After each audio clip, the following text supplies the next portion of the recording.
do have black people that get on the radio every day in white-owned companies, white-owned stations with white-owned sponsors that play the role of hypersexualized, hyper-criminalized male. I ask these advertisers, I say, I've got hundreds of songs a day that celebrate killing animals. Will you put them on your station? They said, no. I got hundreds of songs a day that talk about assaulting women and abusing kids. Would you put them on your station? They said, no. I said, I got hundreds of songs a day that talk about murdering blacks. Would you put them on your stations? They said, well, that depends. Depends on what? Who it's done by and who it's branded for. Because if we can get black folks to sing about it and we can brand it for our youngest black audiences, I think there's money to be made. I think there's American appetites to see these people that way.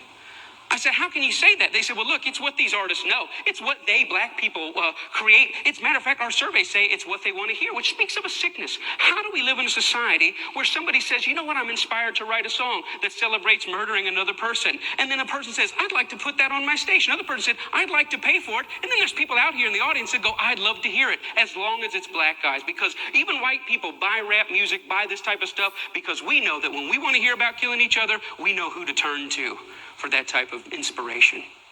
We call it our music. We say we own it. White people buy more rap than black people. Yeah, but we're very careful to turn it down at the stoplight when other black people are there. Why? Because we know we're just pretending. For them, it's more authentic and real.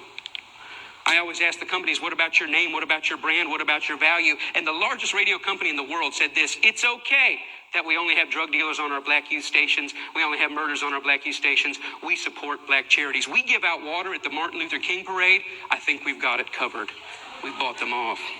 Now, people get upset, the smartest guys in the room again. You're talking about censorship. I don't believe that. I believe in free art. Make whatever you want. I believe you should make music about anti-Semitism. I believe you should make music about killing dogs. I believe in this country you should make music about bashing homosexuals and driving them behind trucks. I believe you should make music about stringing people up on trees. I believe you should make music about killing whitey. I believe you should make all that music. But I also believe that in the mainstream marketplace, people should hesitate associating their name with certain content.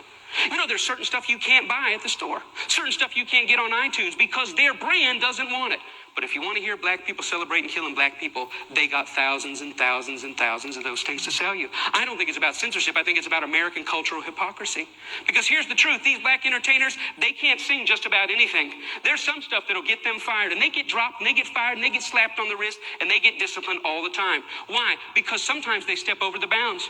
A very famous case is what happened with Rick Ross. Rick Ross is the Mammy Two Shoes, one of the many Mammy Two Shoes of our day. He's a black entertainer in a world carved out for him, and a role carved out for him by white entertainment companies. And one day he talked about, in the middle of a song that celebrated dealing drugs and killing blacks, he made a reference to date rape.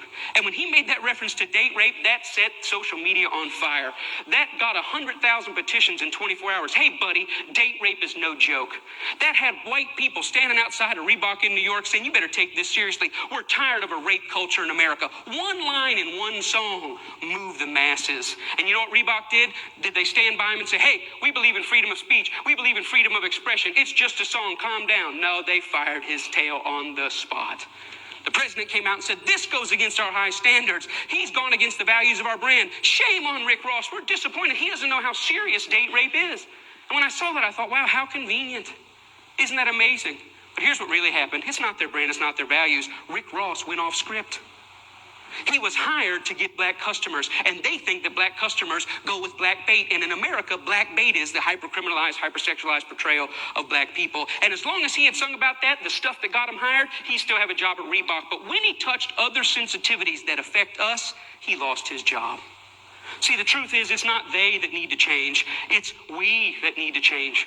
We created the lies. We created them for our profit. We own the companies. We own the record labels. We own the advertisers, and we keep putting it out. And it's this that's got to change. I thought about it. You know what? I wonder if White Mike could get anybody's attention on this. So I stood outside of a Walmart, and I said, hey, I don't think killing cops and killing blacks is very cool. And you know what? It only took 7 weeks of Mike standing out there, and they wrote a letter and said, yeah, we don't think it's cool either. We're going to pull our name off of that. The largest retailer in the world had never considered that maybe their commercial shouldn't be right before or after a song about young black men being gunned down.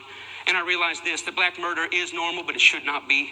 And I realized the importance at the coffee table, at every headline, every pastor's gathering, every family gathering to say, you know what, these black lives matter. It's not just another black kid. These are human beings. I'm doing my best in every way, shape, and form. Talks like this everywhere I can go to say, you know what, I was born in a world where black murder was normal. My kids were born into a world where black murder is normal, but I don't want to die in a world where black murder is normal.